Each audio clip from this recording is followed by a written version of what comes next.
అందుకే ఇక్కడ ఏమంటాడంటే 12వ వచనంలో 5:15లో ఆకాశం తోడని భూమి తోడని కానీ మరి దేని తోడని ఒప్పుకొనక మనం ఊరికే కామన్ ఏదన్నా కొంచెం ప్రాబ్లం వస్తే అమ్మ తోడు ఆ తోడు ఈ తోడు అన్ని తోడులో పెట్టేస్తాము తప్పించుకోవడానికి. కానీ ఇక్కడ యాకోబు భక్తుడు ఏమంటున్నాడు అంటే భూమి తోడని ఆకాశం తోడని కానీ భూమి తోడని కానీ మరి దేని తోడని కానీ ఒప్పుకొనక మీరు తీర్పు పాలు కాకుండానట్లు అవునంటే అవును కాదంటే క్రైస్తవ జీవితంలో చాలా ప్రాముఖ్యమైన మాట ఇది. చాలా ప్రాముఖ్యమైన మాట ఇది. అవునంటే అవును కాదంటే కాదు. వస్తానంటే వస్తాను రానంటే రాను. ఇస్తానంటే ఇస్తాను ఇవ్వనంటే ఇవ్వను. అలా ఉండాలి ఒక క్రైస్తవుడు. అది లేకపోతే దేవుడి వాక్యం 0 పనులు కూడా కొట్టువేయబడదంటుంది బైబిల్ గ్రంథంలో. ఎంత నాకు చాలా ఇష్టమైన వాక్యం ఇది. అవునంటే అవును కాదంటే కాదు. అలా ఉండాలి. కాదు ఇప్పుడు నేను బ్రదర్ వస్తాను నేను సొంతంగా వస్తాను అన్నాడు. అది అవసరమా ఒక క్రైస్తవుడు అనవలసిన మాట అది? ఒక క్రైస్తవుడు బ్రదర్ నాకు పనులు రాదని పడతారు అయిపోయా ఫినిష్. దేవుడు హర్షిస్తాడు, మనం కూడా సంతోషిస్తాం. కారులో తీసుకొస్తానంటే బండిలో వస్తానంటే అది అది అందుకే ఎప్పుడు నేను చెప్తాను క్రైస్తత్వంలో ఇలాగే ఉండాలి. అవునంటే అవును కాదంటే కాదు. అదే నులివెచ్చగా ఉన్నదనుకో అవునంటానని కాదని అవునని అలా నులివెచ్చగా ఉంటే ప్రకటన గ్రంథంలో ఏమన్నాడు? ఉమ్మేస్తానన్నాడు. అలా ఉండకూడదు క్రైస్తత్వం. క్రైస్తత్వం అందుకే నేను ఎప్పుడు చెప్తాను కబుర్లు కాదు క్రియలు ఉండాలి. కబుర్లు ఎన్నైనా చెప్పొచ్చు. 4 ఊళ్ళు తిరిగాను కాబట్టి వింటున్నాడు ఎన్నైనా కబుర్లు చెప్పొచ్చు. కానీ క్రియలు లేకుండా క్రైస్తత్వం కానీ కాదు. క్రియలు లేని విశ్వాసం మృతం. కాబట్టి చాలా చాలా మంచి వాక్యాన్ని యాక్చువల్ బ్రదర్ తీసాను చూడండి. ఇప్పుడు ఒక సాక్షి చెప్పాం కదా సిస్టర్ విషయంలో 5 లక్షలు చేతిలో పట్టుకుని ఉన్నాడు. 5 లక్షలు హాస్పిటల్కి తీసుకెళ్ళడానికి అలా వెళ్ళాడు. పేరు పిలిచాడు. స్వస్థత లేవని నేను అనడంలే. దొంగతో స్వస్థతలు ఎక్కువ ఉన్నాయి ఈ రోజుల్లో. దొంగ ప్రవచనాలు ఎక్కువ ఉన్నాయి. చూస్తున్నాం కదా. అలా కాదు కరెక్ట్ గా పిలిచాడు, వచ్చాడు, ప్రార్థన చేశాడు, పైకి వెళ్ళినాడు, నడుచుకుని వచ్చేసేసాడు. అదండి క్రైస్తత్వం అంటే. అక్కడిక్కడ అంటాడు చూడు మరి దేనిని తోడని ఒప్పు కనుక మీరు తీర్పు పాలు కాకుండానట్లు అవునంటే అవును అంటే మనం అవునన్నదాన్ని కాదన్నదాన్ని అవునంటే ఏమవుతారు అంటున్నాడు? తీర్పు పాలులో అవుతారు. అంటే ఆయన మధ్యాకాశానికి వచ్చి తీర్పు తీర్చేటప్పుడు మనం అక్కడ నిలబడి ఉంటే ఇలా తలెత్తుకుని నిలబడగల ఒక క్రైస్తవుడు. ఎస్ ప్రభువా ఎస్ నువ్వేం చేసావు నా కొరకంటే అవును ప్రభువా నేను సువార్త చేశా, నీ అనేకమైన ఆత్మలను రక్షించాను, నేను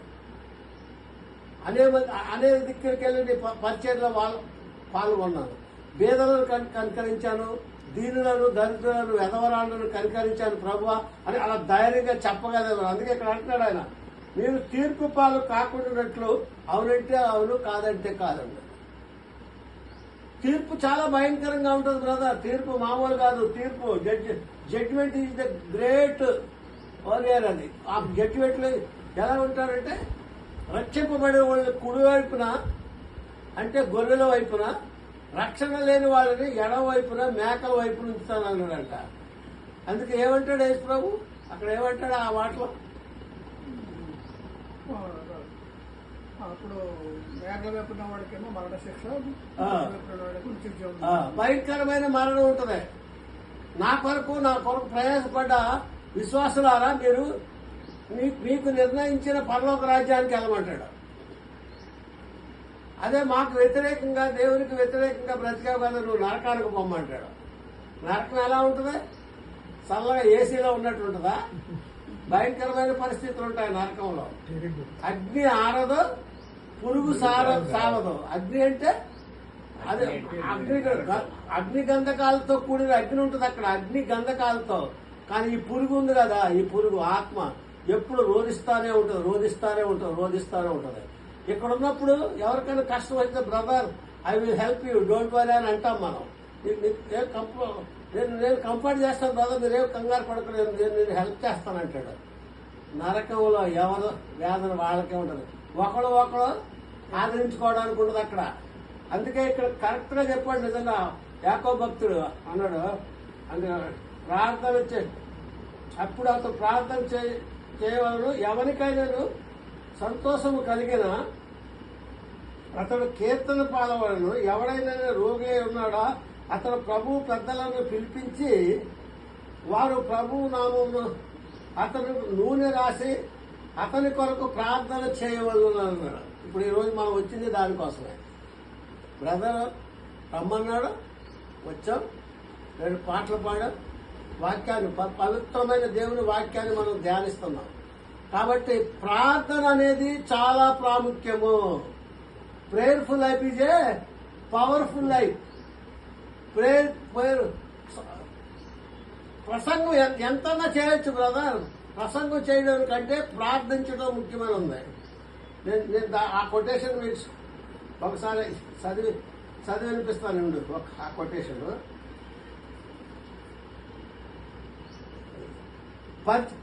పరిచర్య కంటే ప్రవర్తన ముఖ్యం బ్రదర్. పరిచర్య ఎంతైనా చేయొచ్చు, కానీ ప్రవర్తన ఉండాలా. ఈ జీవితంలో ప్రవర్తన ఖచ్చితంగా ఉండాలా, నిజాయితీగా ఉండాలా, యథార్థంగా ఉండాలా, దేవుని ఎందుకు ప్రేమ ఎందుకు నిలకడగా ఉండాలా. పరిచర్య కంటే ప్రవర్తన గొప్పదే, ప్రసంగం కంటే ప్రార్థన గొప్పదే. ప్రసంగం ఎంతైనా చెప్పొచ్చు బ్రదర్, కానీ ప్రార్థన. యేసుక్రీస్తు గెత్సేమనే తోటకి వెళ్ళి ప్రార్థన చేస్తున్నప్పుడే ఎలాగొచ్చింది, రక్తం కారింది, చెమట రక్తంగా కాల్చింది. అలా ఉండాలా.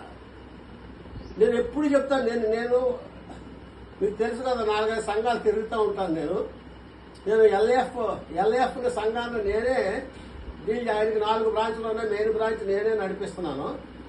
అక్కడ నేను ఎందుకు చెప్తున్నాను అంటే, ప్రార్థన ఎంత ప్రాముఖ్యం అనేదంటే, ప్రార్థన చాలా ప్రాముఖ్యమైనది. అందుకే నేను ఏదో చెప్పపోయాను, అందులో మర్చిపోయాను. ప్రసంగం కంటే ప్రార్థన ముఖ్యం. అది కాదు, ఇంకోటి పరిచర్య కంటే ప్రవర్తన. కింద ఒకటి ఉంది, భూలోకం కంటే పరలోకం గొప్పదట. ఈ కొటేషన్ లో భూలోకం కంటే ప్రార్థన అనేది చాలా ప్రాముఖ్యం కదా. ప్రార్థన యేసుక్రీస్తు ప్రార్థన చేస్తుంటే రక్తబిందంగా రాసిందంటే అంత ఈజీయా రక్తం. అందుకే నేను చెప్పవలసింది అది 6:33 మత్తయి సువార్త 6:33 చదవండి. 6:33 ఇక నాకు తెలుసు, నేను చెప్పేస్తాను, కానీ మీరు చదివితే బాగుంటుంది. నాకు భయాడది, ఆ వర్డే భయాడు నాకు. 6:33 చాలా ప్రాముఖ్యమైంది. బైబిల్ ఆది కాండం నుంచి ప్రకటన పథకాలు ఎన్నిసార్లు చదివా అనేది నేను, అది ప్రాముఖ్యమే. కానీ ఇక్కడ 6:33 అనేది, మత్తయి సువార్త 6:33 అనేది అతి ప్రాముఖ్యమైనది ప్రతి విశ్వాసికి. మరియు నీవు అప్రమాణం చేయక నీ ప్రమాణములను ప్రభువునకు 33 కాబట్టి మీరు ఆయన రాజ్యం, కాబట్టి ఆయన నీతిని, ఆయన రాజ్యాన్ని ఏం చేయాలంట, మొట్టమొదటి వెతకాలి. అంటే లేచిన వెంటనే బ్రదర్ టీ పెట్టుకుని తాగేసి, బ్రేక్ఫాస్ట్ చేసుకుని తినేసి, లంచ్ అయిపోయిన తర్వాత ఏదో టైం ఉంటే కూర్చొని కాదు, లేచిన వెంటనే. కాబట్టి ఆయన నీతిని, ఆయన రాజ్యాన్ని మొట్టమొదటి వెతకాల బ్రదర్. లేచిన వెంటనే అదే చేయాలి. నేను లేచిన వెంటనే అదే చేస్తా. లేచిన వెంటనే మా భార్య 5 గంటలు లేచింది. 5 గంటలకు ప్రేయర్ ఉంది ఆమెకి, 15 మందితో. ఆమె చేస్తున్నా, ఆమె ప్రేయర్ చేసుకోవచ్చు. నేను 7 గంటలకు లేచి, కాబట్టి ఆయన నీతిని, ఆయన రాజ్యాన్ని, ఆ నీతిని రాజ్యాన్ని ఎదిగితే ఏమిస్తానన్నాడు ఆ పైన చదువు బ్రదర్. అని ఏమేమిస్తానన్నాడు, దేని గురించి చింతించబడి ఏం ధరించుకుందామో, ఏమి తిందామో, త్రాగుదామో, వీటన్నిటి గురించి మీరు చింతిస్తున్నారు. అసలు చింతించవద్దు, దేని గురించి నువ్వు చింతించొద్దు. కానీ నువ్వు చేయవలసింది ఏంటి, ఆయన నీతిని, రాజ్యాన్ని మొట్టమొదటి లేచిన వెంటనే ఎత్తాల, లేచిన వెంటనే చేయాల.